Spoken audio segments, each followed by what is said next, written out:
오늘 말씀은 여러분들이 너무나 잘 아시는 understanding입니다. 조금 아래 서서. 우리가 잘 아는 이해라는 사실은 understand 아래에 서 있더라 입니다. 그래서 오늘 말씀은 한글 제목으로 조금 아래 서서라는 제목입니다.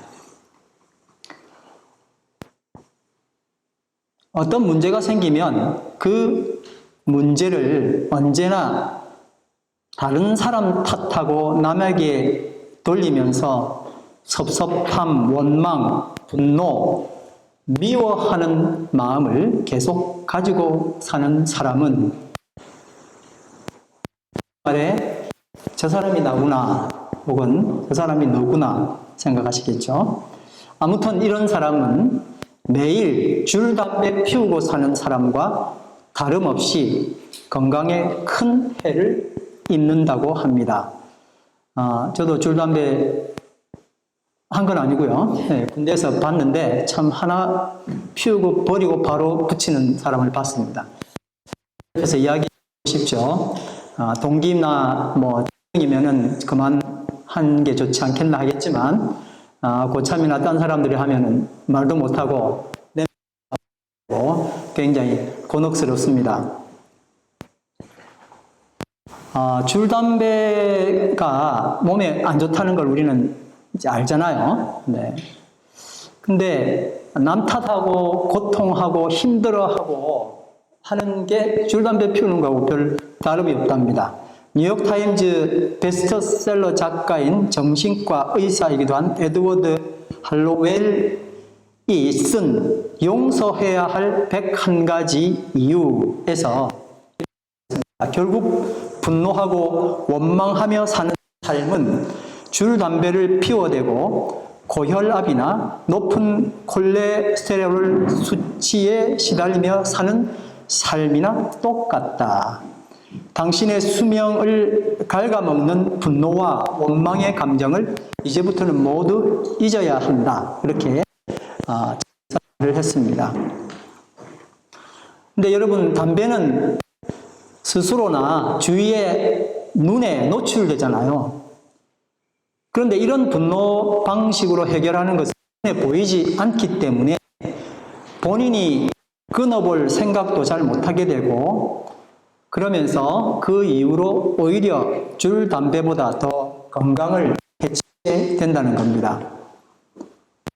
그런데 문제를 언제나 다른 사람 탓으로 돌리는 사람은 본인이 그렇게 심하다고는 생각지 않는다는 게 문제입니다. 왜냐하면 자기 나름의 보호 방법이고 방어 방법이기 때문에 당연하다고 여기는 거죠. 언제나 문제가 생기면 상대방에게 소리치고 욕을 해서 문제를 해결하는 사람은 이 방법을 자주 애용합니다. 왜냐하면 이렇게 해서 문제가 해결됐기 때문에 그렇죠. 근본적인 문제가 해결된 게 아니고 임시 방편으로 해결됐는데 그렇게 하는 거죠.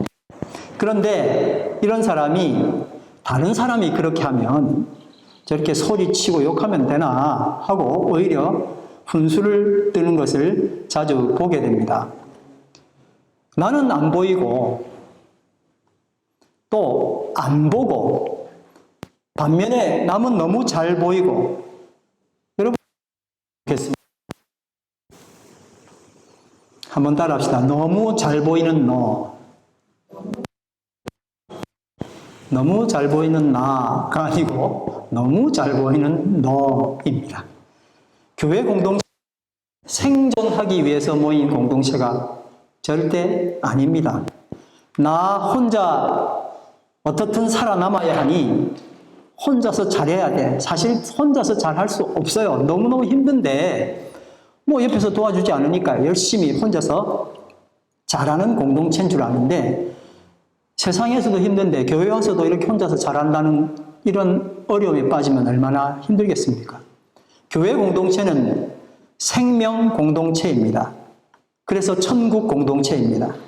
나를 죽여서 주변을 살리는 예수, 생명, 십자가 공동체인 것입니다. 한번 따라하겠습니다. 교회 공동체는 생존 공동체가 아니라 생명 공동체, 천국 공동체다. 나를 죽여 주변을 살리는 예수 생명 공동체다. 아멘. 너무나 잘 아는 이야기죠. 천국은 주변 환경이 바뀌는 것이 아니라 내 시각이 바뀌는 것입니다. 천국은 주변이 바뀌면 다 바뀔 것처럼 보이지만 사실은 내 시각이 바뀔 때 천국이 되는 겁니다. 여러분 잘 아시는 것처럼 환경이 가장 완벽했던 에덴 동산에서 범죄가 시작됐습니다. 그것은 시각의 문제였습니다. 환경의 문제가 아니었습니다. 그러므로 생명 공동체가 되기 위해서 두 가지 시각이 바뀌어야 합니다. 하나는 내가 나를 보는 시각, 또 다른 하나는 내가 상대방을 보는 시각입니다. 이 시각이 바뀌면 지옥은 천국이 될 수가 있습니다. 첫 번째, 나에 대한 나의 시각은 지난 몇 주간에 걸쳐서 나누었던 것처럼 나는 연약하다. 좀 전에 우리가 교동문에서도 읽었던 것처럼 하나님께서 나를 그냥 먼지로 보셔서 이런 은혜와 자비를 베푸셨구나 라는 것을 인식하는 겁니다. 나는 연약하다. 난 늘 옳지 않아 라는 내 시각을 가지는 게 중요합니다. 첫 번째, 내가 나를 보는 시각은 나는 연약하다 하는 것입니다. 그래서 우리가 할 수 있는 게 뭐죠? 내가 졌어. 나를 용서하소서 할 수 있는 겁니다. 두 번째는 내가 상대를 보는 시각이 그 상대가 내가 판단해야 될 상대, 나에게 판단받아야 할 대상이 아니라 내가 세워줘야 할 대상이다 하는 것입니다. 두 번째 뭐라고요? 내가 상대를 보는 시각은 그도 연약하다입니다. 내가 나를 보는 시각은 나는 연약하다. 상대를 보는 시각은 그도 연약하다. 그래서 어떻게 해야 됩니까? 내가 나를 세워줘야 되는 줄 알았는데 그게 아니라 내가 그를 세워주어야 하는구나. 어떻게 세웁니까? 따라합시다. 당신이 옳소. 당신 뜻대로 하이소. 여러분 이렇게 한번 해보시기 바랍니다. 이렇게 하셨죠? 자, 이게 오른손인데 오른쪽 발꿈치 근육이 아프면 어떻게 합니까? 아프지 말라고? 한번 해보세요. 여기가 아파요. 그러면 다 이렇게 하셨네요. 네. 왼손이 가서 얼른 시키지 않아도 마사지를 해주잖아요. 그냥 이거예요. 근데 우리 혼자서는 우리의 아픔을 내가 스스로 해결할 수 없어서 누군가가 안 해주니 나는 이 오른손바닥으로 내 오른쪽 팔꿈치의 근육을 만지느라고 얼마나 고통하는지 모릅니다. 되지도 않고. 오늘 본문 말씀이 있는 갈라디아 6장 1절에서 10절은 건강한 신앙 공동체를 이루는 방법을 일러주고 있습니다. 다 같이 한번 우리가 읽었지만 다 같이 읽어보겠습니다. 시작. 1절입니다. 형제 자매 여러분, 어떤 사람이 어떤 죄에 빠진 일이 드러나면 성령의 인도하심을 따라 사는 사람인 여러분은 온유한 마음으로 그런 사람을 바로 잡아주고 자기 스스로 살펴서 유혹에 빠지지 않도록 조심하십시오. 아멘. 자, 이제 중요한 예를 든다는 겁니다. 공동체에서 어떤 사람의 죄가 드러나게 된 겁니다. 공개적으로 드러날 수도 있고요. 또 내가 볼 수도 있죠. 보통 나는 어떻게 합니까? 그걸 사도 바울이 물어본 겁니다. 나의 죄의 본성이, 그리고 지금까지 사회에서 내가 생존하기 위해서 배워왔던 그 모든 교육이 나를 충동하여서 단번에 그를 판단하고 정죄하면서 나는 위기에서 벗어나지요. 근데 여러분, 더 큰 문제는 뭐냐면 내가 누군가를 판단하게 되면 나는 전혀 그렇지 않는 사람이다 라고 착각한다는 겁니다. 이게 빨리 정말 무슨 문제가 보이면 얼른 쉽게 정죄하는 이유 중에 하나입니다. 그 말을 함으로 나도 모르게 나는 그런 사람이 아니야 라고 나도 자동적으로 자신을 변호하게 되고 변명하게 되기 때문에 그렇습니다. 자, 여러분, 어떤 사람이 문제가 생겼습니다. 내 눈에 그게 보였습니다. 어떻게 해야 된다고요? 나는 연약한 사람이야. 그도 연약한 사람이야. 그러니 어떻게 해야 돼요? 나는 그 사람을 돌봐주고 세워줘야 돼 라는 생각을 하지 않고 바로 그를 비판하고 똑바로 살라고 이야기하고 하는 말과 동시에 나는 괜찮아지는 사람 되어버리고 그 사람은 정죄받는 사람이 되니까 순식간에 이 공동체가 지옥으로 변하게 되는 겁니다. 너무 단순한 이야기인데 이게 진리예요. 오늘 말씀해 보니까 5가지 장치를 거쳐야지 된다고 조언을 합니다. 첫 번째, 성령을 따라. 두 번째는 온유한 마음으로. 세 번째는 그를 바로 잡아주고. 네 번째는 자기 스스로를 살펴서. 다섯 번째는 유혹에 빠지지 않도록 조심해라. 자, 외우기도 힘들죠? 골치도 아프죠? 이거 어떻게 해야 됩니까? 근데 사실 내가 하는 일은 있어요. 성령 따르지 않고 본인 생각으로 온유한 마음 대신 비판하는 마음으로 그를 바로 잡아주는 대신 잘 못 잡아주고 그래서 스스로 살피거나 유혹에 빠지지 않도록 조심하는 조항은 그냥 날아가 버리고 맙니다. 그러니까 기다렸다는 듯이 그 사람에게 똑바로 살아라고 직언하고 그 사람 없는 데서는 좀 더 신랄하게 헐뜯는 게 내 루틴인데 5단계 밟기가 쉽습니까? 안 해봤는데. 근데 여러분, 만약에 그 죄가 드러난 사람이 바로 나라면 어떻게 되겠습니까? 나라면 주변 사람이 어떻게 해주기를 원합니까? 이전에 내가 취했던 입장과는 완전히 다르게 제발 이 5단계를 거쳐서 나에게 말해주길 바래 라고 누구나 다 생각할 겁니다. 그렇게 안 해주면 섭섭해지고 마침내 이 교회는 사랑이 없어 라고 말하게 되지요. 여러분, 어떻게 하면 좋겠습니까? 그러니 어떻게 하면 좋을까요? 본문 말씀 1절 다시 한 번 더 읽겠습니다. 시작. 형제 자매 여러분, 어떤 사람이 어떤 죄에 빠진 일이 드러나면 성령의 인도하심을 따라 사는 사람인 여러분은 온유한 마음으로 그런 사람을 바로 잡아주고 자기 스스로를 살펴서 유혹에 빠지지 않도록 조심하십시오. 5가지 말씀을 다 묵상하고 좀 하면 좋겠지만 오늘 초점은 바로 잡아주고입니다. 바로 잡아주고. 생각해 보니까 이 바로 잡아주고를 하면 1, 2, 4, 5번도 어느 정도 해결되지 않는가 생각을 하게 됐습니다. 근데 여러분, 늘 틀린 내가 어떻게 바로 잡아줄 수 있을까요? 온전치 못한데 내가 바로 잡아줄 수 있습니까? 그동안 해왔던 교훈과 질타로 그를 바로 잡아줄 수 있을까요? 그러니 이 말씀 자체도 또 스트레스가 됩니다. 묵상을 하면서 어떻게 이 문제를, 현실적인 우리의 문제를 해결할 수 있을까 생각을 해보았습니다. 근데 조금 시각을 바꿨더니 답이 보였습니다. 솔직히 나의 큰 약점은 잘 보이지 않죠.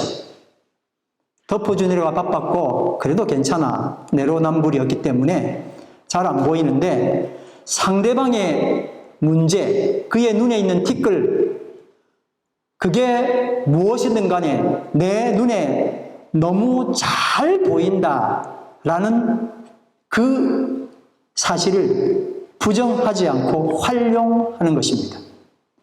여러분 한번 따라하겠습니다. 그래, 많이 힘들었구나.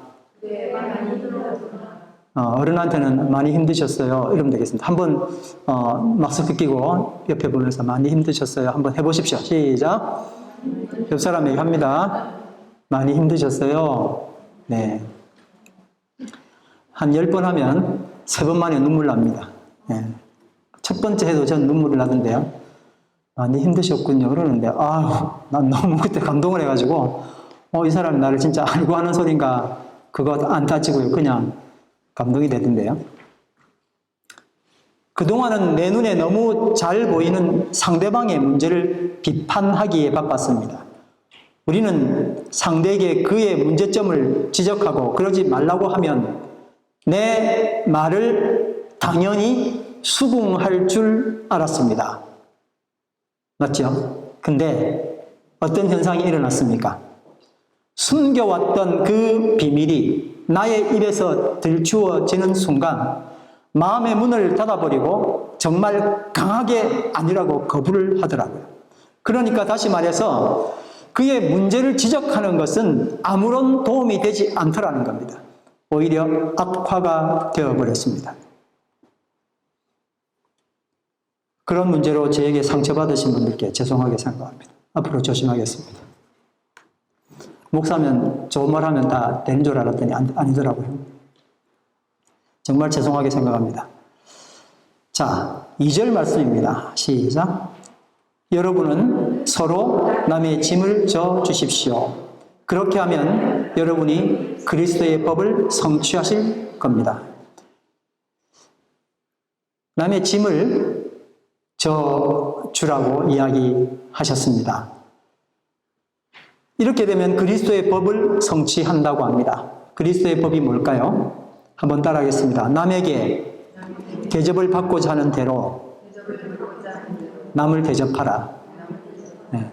내가 바른 말하면 그도 바른 말할 것이고 내가 위로하면 위로를 받을 것입니다. 내 눈에 상대의 약점이 보이는 것은 피할 수도 없고 막을 수도 없습니다. 내가 그렇게 태어난 걸 어떻게 하겠습니까? 그럴 때마다 아이고 저 인간은 아니네 하고 떠나버리고 또 나은 사람 찾아서 이야기하다가 또 실망하고 그 세월이 10년, 20년 계속 가지 않았습니까? 그러니 이제는 그의 약점이 보이면 그의 약점을 내가 담당해야 한다 하는 마음을 먹으라. 이 짐을 지라 하는 것입니다. 로마서 15장 1절, 2절 말씀은 좀 더 구체적으로 이것을 지지하고 있습니다. 시작.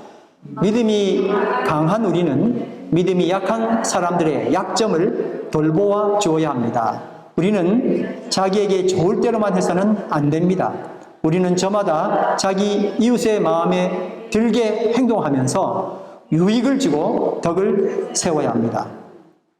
심리학자 정혜선 그녀는 그에 져서 당신이 옳다에서 나의 바른 말이 그를 바르게 서게 하는 것이 아니라 그의 감정, 그의 정서를 지지해 주므로 오히려 서게 한다고 말했습니다.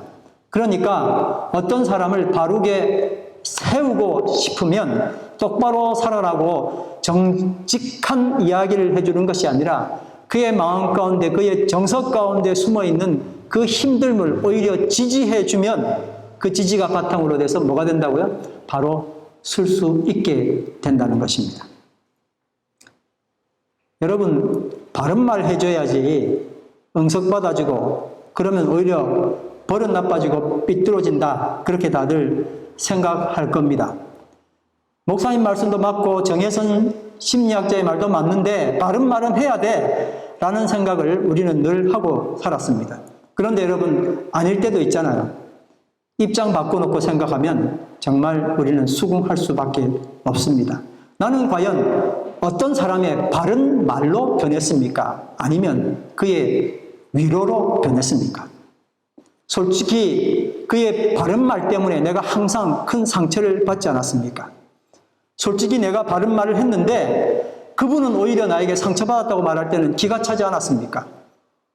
이 악순환의 반복이 우리 공동체, 교회 공동체를 계속 힘들게 만들어 왔던 원흉이었습니다. 사람들은 자기 안에 나름의 답을 다 가지고 있다고 합니다.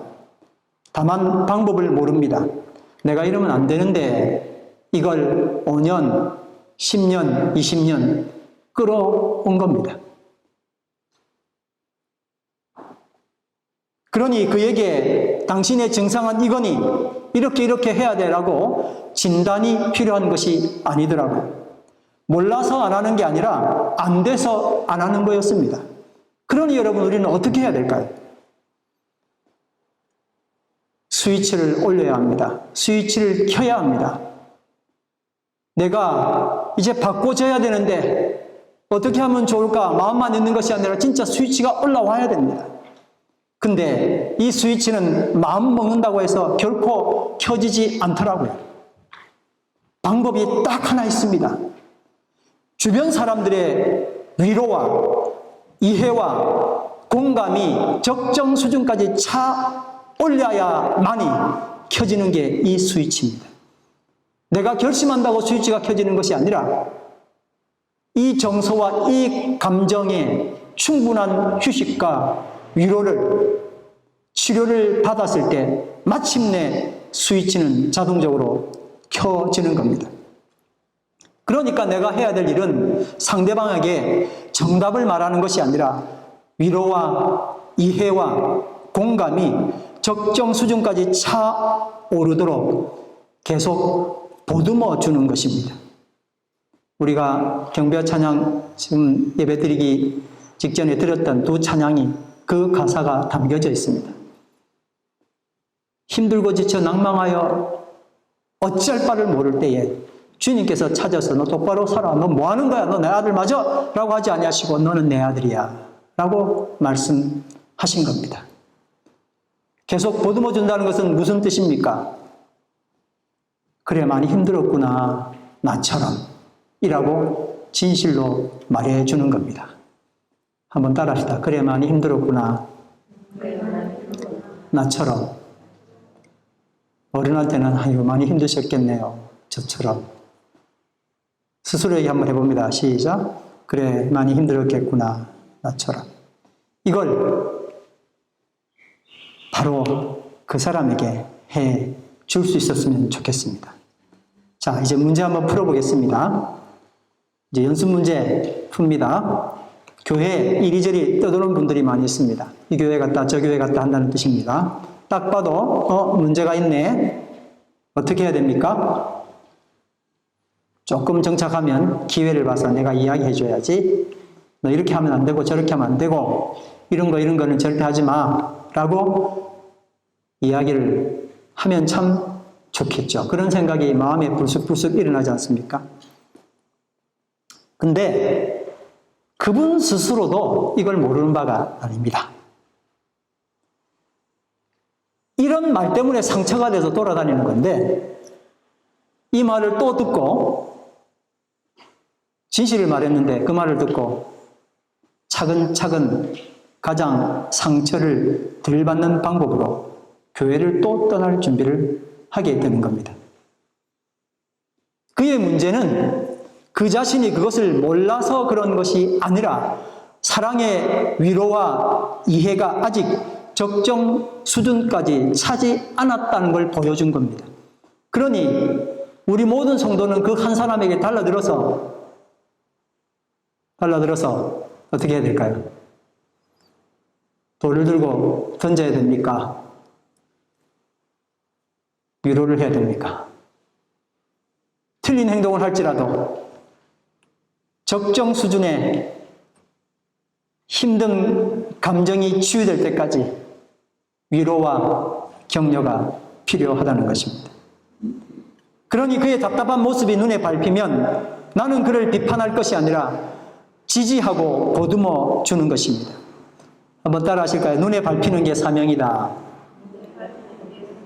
네, 어떤 분이 그 이야기 했는데 딱 맞는 이야기 같아요. 근데 나는 내 눈에 그게 안 보여요. 그러니까 그건 사명이 아닌 것 같은데 어떤 사람은 그 꼴보기 싫은 게 자꾸 눈에 보이거든요. 그럼 그게 뭐라고요? 그게 사명이더라고요. 아, 내가 저분을 돌봐줘야 되는구나. 요한복음 8장에 보면 가늠하다 붙잡혀온 여인이 나옵니다.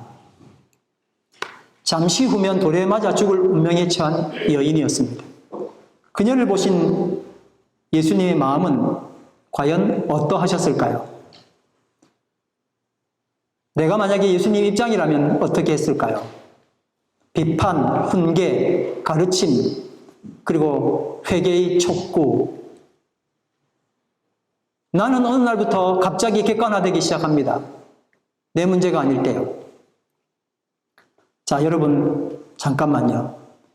여기 계신 어떤 분이랄지라도 이 여인보다 더 나은 사람은 누구일까요? 입장을 한번 바꾸고 보겠습니다. 만약 그 여인이 아니라 똑같은 이유로 지금 내가 이 여인의 자리에 서 있다고 생각해 보시기 바랍니다. 정말 우리가 수련회 하면서 한번 했으면 좋겠어요.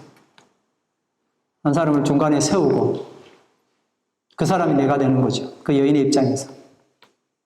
벌거벗겨진 그런 감정이 얼마나 고통스러울까를 생각해 봅니다.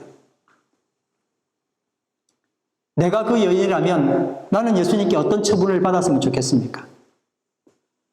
그러니 이제 예수님이 그녀가 아니라 나를 어떻게 해 주셨으면 좋을까요?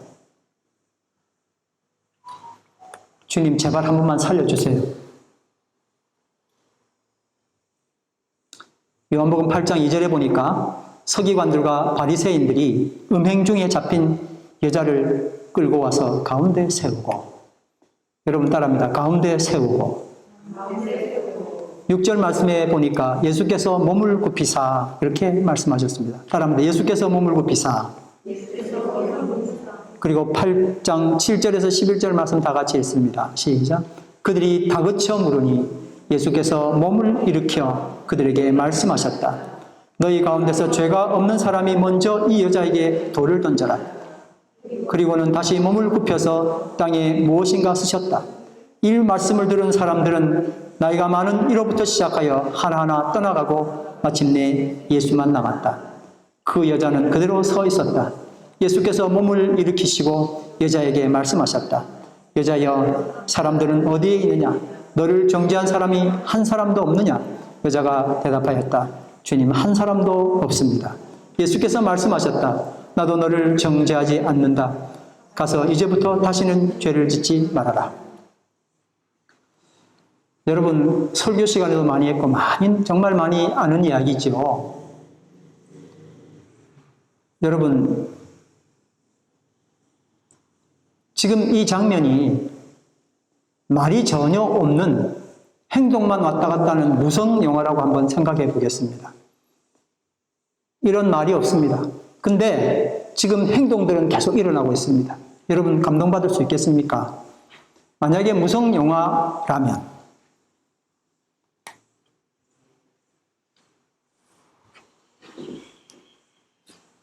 말은 필요가 없는데 행동은 보이죠. 어떤 거친 남자들이 한 여자를 끌고 들어옵니다. 그리고는 사람들 가운데 세웠습니다. 그 사람이 바로 나일 수 있습니다. 무슨 말을 하는지 모르겠는데 갑자기 어디 중간에 서 있던 사람이 그 여자 바로 앞에서 무릎을 꿇은 거예요.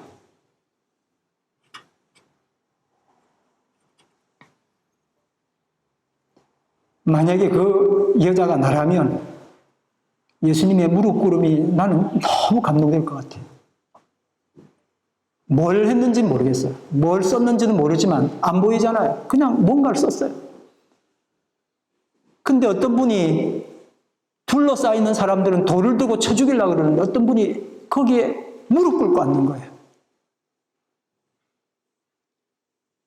또 뭐라고 막 소리를 치는데 무릎 꿇었던 그분이 일어나는 거예요. 여자는 중간에 서서 아무것도 하지 못합니다. 무릎 꿇었던 그분이 일어나요. 그리고 무슨 말을 했습니다. 다시 그분은 무릎 꿇고 또 앉았네요. 한 사람씩 두 사람씩 벗어나기 시작합니다. 그 자리에 아무도 없습니다. 그분이 다시 일어납니다. 여자는 중간에 여전히 서 있습니다. 그 여자는 그대로 서 있었다. 예수께서 몸을 일으키시고, 여러분 말은 다 필요 없고 행동만 보이면 지금 그 장면, 주님이 다시 일어나셨습니다. 아까는 그 여자에 대해서 등을 대고 사람들에게 이야기했다면 이제는 일어나셔서 그 여자를 마주보고 뭔가 이야기하고 있습니다.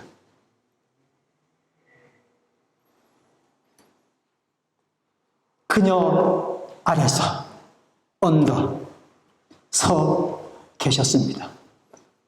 위에서 쳐다본 것이 아니고 무릎 꿇고 있다가 그를 지지하기 위하여 언더스탠드 하셨습니다.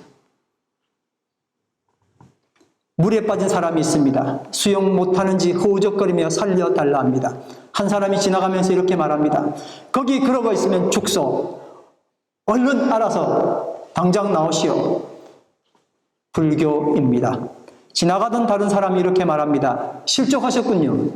평소에 잘 보고 지나다녀야죠. 수영도 못한다고요? 이걸 교훈 삼아서 앞으로 수영도 배우고 항상 조심하며 다니세요. 유교입니다. 또 다른 사람이 지나가며 이럽니다. 어쩔 수 없죠. 다음 생애를 기대할 수밖에. 힌두교입니다. 그러나 어떤 사람이 물속으로 뛰어들어 그를 구출해 나옵니다. 나를 구출해 나옵니다. 기독교입니다. 이 여인에게는, 아니 나에게는 내가 그동안 그토록 주장하던 자신의 잘못을 뉘우치고 잘못을 고백하고 진심으로 회개하고 사람들에게 용서를 구하는 이런 모든 것들은 다 생략되었습니다. 불교, 유교, 힌두교의 핵심으로는 구원이 너무나 먼 곳에 있었습니다. 주님은 모든 것을 생략하시고 나를 구원하기 위하여 바로 물속으로 뛰어드셨습니다. 이것이 바로 내가 주님께 받은 은혜 아닙니까? 지금 내가 이 자리에 이렇게 떳떳하게 서 있는 근거는 무엇입니까? 바로 주님께서 나를 이해하시고 관용하시고 덮어주시고 대신 갚아주신 은혜의 결과였습니다. 그리고 이것이 바로 내가 상대방에게 묻지도 따지지도 않고 두말 없이 보듬어 줄 이유인 것입니다. 나는 나를 위해 이 땅으로 뛰어드신 예수님의 은혜로 살아났고 지금 살고 있습니다. 그리고 이제 그 은혜를 기쁨으로 갚아 드릴 수 있는 기회를 부여받았습니다. 내 눈에 뻔히 보이는, 너무나 잘 보이는 상대방의 허물을 이제 내가 담당하는 것입니다. 이것이 바로 갈라디아서 6장 2절 말씀 다 같이 읽습니다. 여러분은 서로 남의 짐을 져주십시오. 그렇게 하면 여러분이 그리스도의 법을 성취하실 것입니다. 라는 말씀의 진정한 의미가 되는 것입니다. 이해, 언더스탠딩은 언더, 아래와 스탠드, 서다의 합성어입니다. 이해라는 것은 그 사람 아래 서서 그 사람이 서도록 버텨주고 지지해 주는 것을 의미합니다. 그의 앞에 서지도 그의 위에 서지도 않아야 합니다. 그가 쓰러지지 않게 그의 옆에서 잠깐만 버텨주는 것이 아니라 쓸 때까지, 그리고 계속 버텨주는 것이 언더스탠드입니다. 그러니까 이해란 주님께 진 빚을 그 상대에게 빛으로 갚아내는 일입니다. 그러니까 이해라는 것은 나의 이해, 이익과 손해를 따지는 것이 아니라 주님의 견해를 따르는 것입니다. 아멘. 저는 여러분과 같이 예수찬양 공동체의 천국을 꿈꿉니다. 저는 예수찬양교회 15주년 기념 감사 예배를 앞두고 지난 1월 23일 주일부터 시작해서 오늘까지 5주간 우리 성도들 각자가 4마리의 소를 키워서 15주년 기념 감사 예배 때 봉헌하면 좋겠다는 마음으로 말씀을 계속 나누었습니다. 아시는 것처럼 예년에는 성경 필사에서 올려드리기도 했고 성경을 읽어서 봉헌하기도 했습니다. 이번 해는 4마리 소를 드리면 좋겠습니다. 이번 한 주 동안 기도하면서 묵상하면서 이 4마리 소를 잘 키우게 되길 바랍니다. 그래서 15주년 기념 감사 예배 때 순결한 소 4마리를 주님 앞에 봉헌하시고 1년 내내 키우겠습니다. 주신 소 잘 키우겠습니다. 그렇게 하면 좋겠습니다. 다 같이 한번 4마리 소를 소리 쳐서 외쳐봅니다. 시작. 내가 졌소. 당신이 옳소. 당신 뜻대로 하이소. 나를 용서하이소. 어느 두메 산골에 시집 온 지 얼마 되지 않은 한 색시가 있었습니다. 하루는 밥을 주다 말고 부엌에서 안절부절 눈물을 흘리고 있었습니다.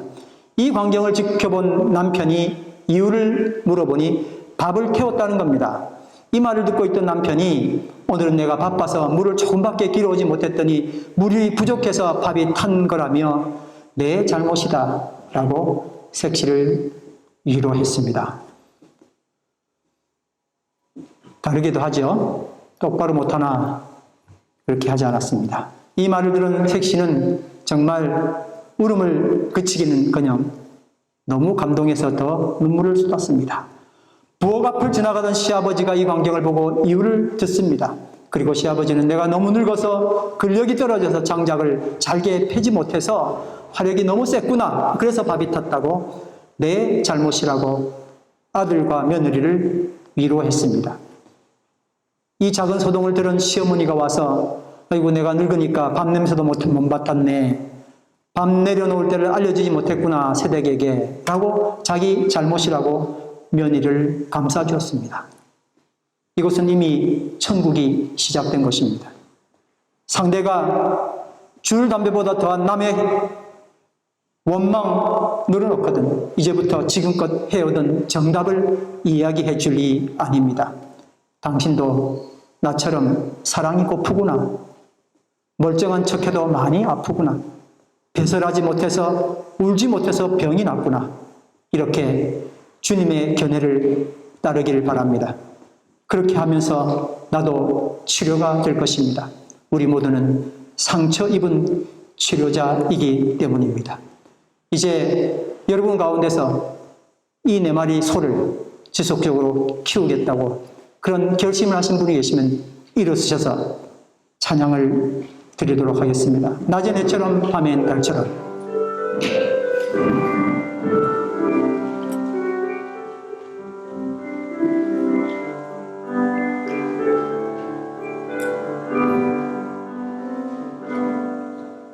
낮의 해처럼 밤엔 달처럼 그렇게 살 순 없을까.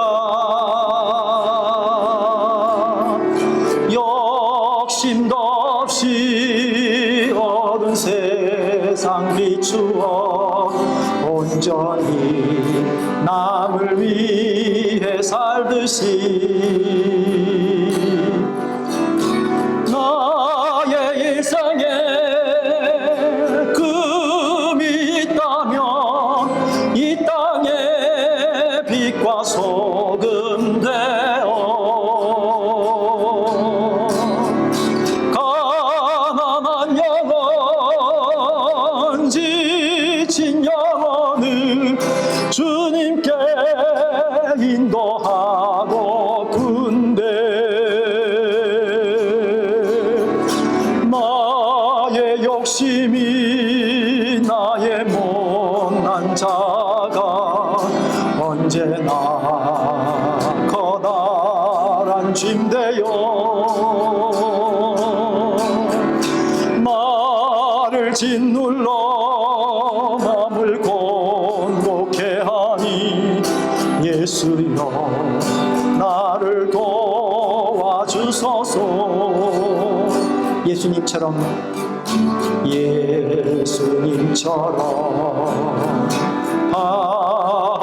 바울처럼 그렇게 살 순 없을까.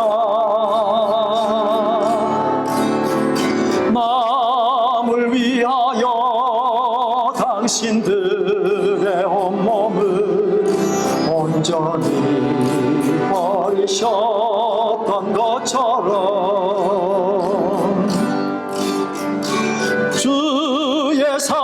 은 베푸는 사람, 값없이 거저주는 사람,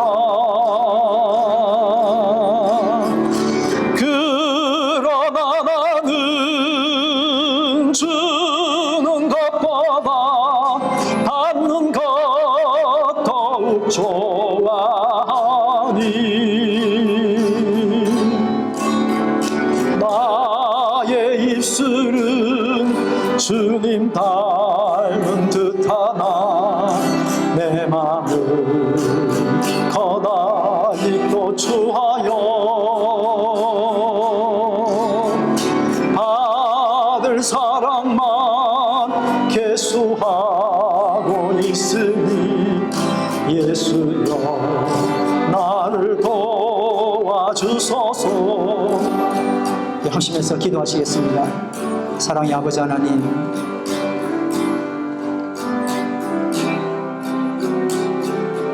너무나 많은 상처를 우리가 피자치기고 있으면서 스스로 치료하느라 얼마나 많이 힘들었는지 모릅니다. 이제 위로하게 해 주시옵소서. 예수천양교회 공동체가 천국되기를 원합니다. 나는 연약합니다 고백하게 하시고, 여전히 그가 연약함으로 내가 돕겠다고, 주님의 사랑으로 돕겠다고, 그를 세우겠다고 결심하는 은혜가 있도록 주님 인도해 주시옵소서. 시각이 바뀌면 지옥이 천국으로 변하는데 하나님, 우리의 이 어리석음을 불쌍히 여기시고 주의 사랑으로 우리를 품어 주시옵소서.